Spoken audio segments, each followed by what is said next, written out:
जय श्रीमन नारायण। प्यारे दर्शकों, आप सभी का हार्दिक स्वागत है हमारे YouTube चैनल रामायण सेवाधाम परिवार पर। माघ एक ऐसा माह है जो भारतीय संवत्सर का 11वां चंद्रमास व 10वां सौर मास कहलाता है। दरअसल मघा नक्षत्र युक्त पूर्णिमा होने के कारण यह महीना माघ का महीना कहलाता है। वैसे तो इस माह का हर दिन पर्व के समान जाता है, लेकिन कुछ खास दिनों का खास महत्व भी इस महीने में है। ब्रह्मा, विष्णु, महेश, आदित्य, मरुदगण तथा अन्य सभी देवी देवता माघ में संगम स्नान करते हैं। मान्यता है कि प्रयाग में माघ मास में 3 बार स्नान करने का फल 10,000 अश्वमेध यज्ञ से भी ज्यादा होता है। पूरे महीने माघ स्नान करने वाले मनुष्यों पर भगवान विष्णु प्रसन्न रहते हैं तथा उन्हें सुख, सौभाग्य, धन, संतान और मोक्ष प्रदान करते हैं। यदि सकाम भाव से माघ स्नान किया जाए तो उससे मनोवांछित फल की सिद्धि होती है और निष्काम भाव से स्नान आदि करने पर वह मोक्ष देने वाला होता है, ऐसा शास्त्रों में कहा गया है। मान्यता है कि इन दिनों में प्रयागराज में अनेक तीर्थों का समागम होता है, इसलिए जो प्रयाग या अन्य पवित्र नदियों में भी भक्ति भाव से स्नान करते हैं वह अनेकों पाप और कष्टों से मुक्त होकर स्वर्गलोक में स्थान प्राप्त करते हैं। श्री रामचरितमानस के बाल कांड में लिखा है, माघ मकर गत रवि जब होई, तीर्थ पति आव सब कोई, देव दनुज किन्नर नर श्रेणी, सादर मज्जहि सकल त्रिवेणी। धर्मराज युधिष्ठिर ने महाभारत युद्ध के दौरान मारे गए अपने रिश्तेदारों को सद्गति दिलाने हेतु मार्कंडेय ऋषि के सुझाव पर कल्पवास किया था। गौतम ऋषि द्वारा शापित इंद्रदेव को भी माघ स्नान के कारण श्राप से मुक्ति मिली थी। माघ मास में जो पवित्र नदियों में स्नान करता है उसे एक विशेष ऊर्जा प्राप्त होती है, जिससे उसका शरीर निरोगी और आध्यात्मिक शक्ति से संपन्न हो जाता है। महाभारत अनुशासन पर्व अध्याय 106 के अनुसार माघम तु नियतो मास मेक भक्तेन यः क्षिपेत, श्रीमत्कुले ज्ञाति मध्ये च महत्वम प्रवर्तते। अर्थात जो माघ मास में नियम पूर्वक एक समय भोजन करता है वह धनवान कुल में जन्म लेकर अपने कुटुंब जनों में महत्व को प्राप्त करता है। पद्म पुराण में उत्तर पर्व में कहा गया है, ग्रहाणाम च यथा सूर्यो नक्षत्राणाम यथा शशि, मासानाम च तथा माघः श्रेष्ठः सर्वेषु कर्मसु। अर्थात जैसे ग्रहों में सूर्य और नक्षत्रों में चंद्रमा श्रेष्ठ है, उसी प्रकार महीनों में माघ मास श्रेष्ठ है। माघ में मूली का त्याग करना चाहिए। देवता और पितर को भी मूली अर्पण न करें। माघ में तिलों का दान जरूर करना चाहिए, विशेषतः तिलों से भरकर तांबे का पात्र दान देना चाहिए।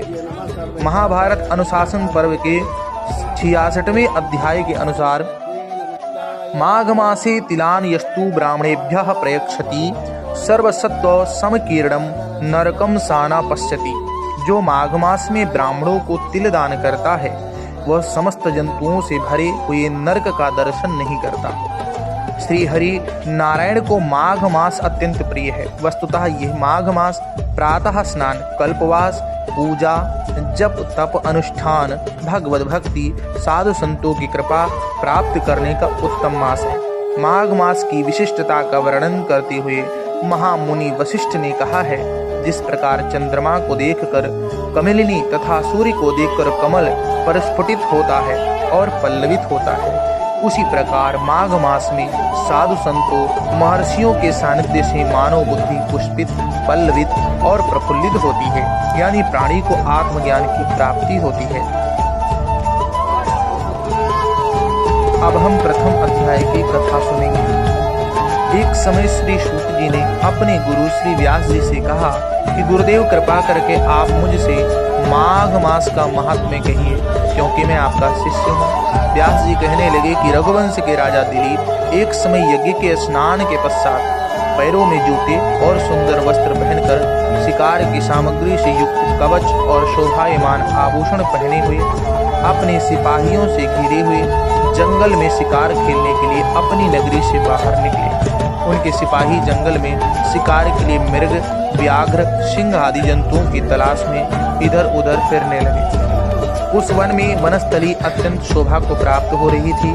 कहीं कहीं मृगों के झुंड फिरते थे, कहीं गीदड़ अपना भयंकर शब्द कर रहे थे, कहीं गैंडों का समूह हाथियों के समान फिर रहा था, कहीं वृक्षों के कोटरों में बैठे हुए उल्लू अपना भयानक शब्द कर रहे थे, कहीं सिंहों के पद चिन्हों के साथ घायल मृगों के रक्त से भूमि लाल हो रही थी, कहीं दूध से भरी थनों वाली सुंदर भैंसें फिर रही थी, कहीं पर सुगंधित पुष्प हरी भरी लताएं वन की शोभा को बढ़ा रही थी, कहीं बड़े बड़े पेड़ खड़े थे तो कहीं पर उन पेड़ों पर बड़े बड़े अजगर और उनकी केचुलियां भी पड़ी हुई थी।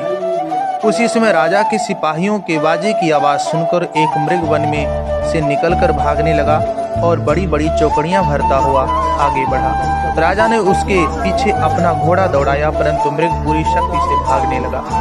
मृग कांटेदार वृक्षों के एक जंगल में घुसा। राजा ने भी उसके पीछे वन में प्रवेश किया, परंतु दूर जाकर मृग राजा की दृष्टि से ओझल होकर निकल गया। राजा निर्जन वन में अपने सैनिकों सहित प्यास के मारे अति दुखी हो गया। दोपहर के समय अत्यधिक मार्ग चलने से सैनिक थक गए और घोड़े रुक गए। कुछ देर बाद राजा ने एक बड़ा भारी सुंदर सरोवर देखा, जिसके किनारों पर घने वृक्ष थे। इसका जल सज्जनों के हृदय के समान स्वच्छ और पवित्र था। सरोवर का जल लहरों से बड़ा सुंदर लगता था। जल में अनेक प्रकार के जल जंतु, मछलियां आदि स्वच्छंदता से इधर उधर फिर रही थीं। दुष्टों के समान निर्दयी चित्त वाले मगरमच्छ भी थे। किसी किसी जगह लोभी के समान सीमाल भी पड़ी हुई थी। जैसे विपत्ति में पड़े हुए लोगों को दुखों को हरने वाले दानी पुरुष के समान यह सरोवर अपने जल से सबको सुखी करता था, जैसे मेघ चातक के दुख को हरता है। इस सरोवर को देखकर राजा की थकावट दूर हो गई। रात्रि को राजा ने वहीं विश्राम किया और सैनिक पहरा देने लगे, चारों तरफ फैल गए। रात के अंतिम समय में सूकरों के एक झुंड ने आकर सरोवर में पानी पिया। कमल के झुंड के पास आया, तब शिकारियों ने सावधान होकर सूकरों पर आक्रमण किया और उनको मारकर पृथ्वी पर गिरा दिया। उस समय सब शिकारी कोलाहल करते हुए बड़ी प्रसन्नता के साथ राजा के पास गए और राजा प्रभात हुआ देखकर उनके साथ ही अपनी नगरी की तरफ चल पड़ा, जिसका शरीर तपस्या और नियमों के कारण बिल्कुल सूख गया था, जो मृग छाला और वल्कल पहने हुए था और नख रोम तथा केश धारण किए हुए थे। राजा ने ऐसे घोर तपस्वी को देखकर बड़े आश्चर्य से उसको प्रणाम किया और हाथ जोड़कर खड़ा हो गया। तपस्वी ने राजा से कहा कि हे राजन, इस पुण्य शुभ माघ मास में इस सरोवर को छोड़कर तुम यहाँ से जाने की इच्छा क्यों करते हो? तब राजा कहने लगा कि महात्मन, मैं तो माघ मास में स्नान के फल को कुछ भी नहीं जानता, कृपा करके विस्तार पूर्वक मुझसे बतलाएं। आप सभी को माघ मास में यह उपाय अवश्य करना चाहिए। नित्य प्रातः श्री कृष्ण भगवान को पीले फूल और पंचामृत अर्पण करें। इसके बाद मधुराष्टक का पाठ करें या निम्न मंत्र का जाप करें।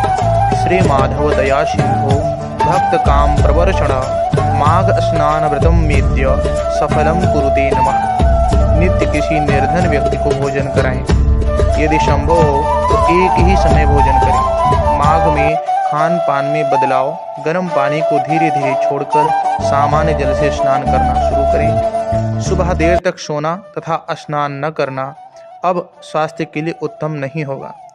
इस महीने से भारी भोजन छोड़कर हल्के भोजन आरंभ करें।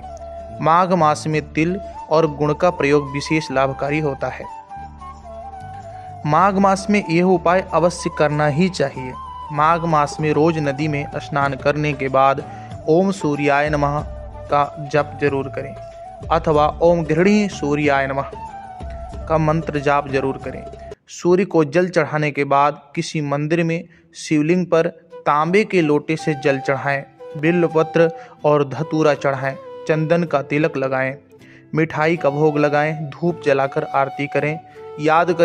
याद रखें, किसी नदी में अगर स्नान नहीं कर सकते हैं तो गंगा जल को 2 बूंद बाल्टी में डालकर स्नान करने से भी आपका स्नान माना जाएगा। माघ मास में भगवान विष्णु और भगवान श्री कृष्ण का अभिषेक जरूर करें।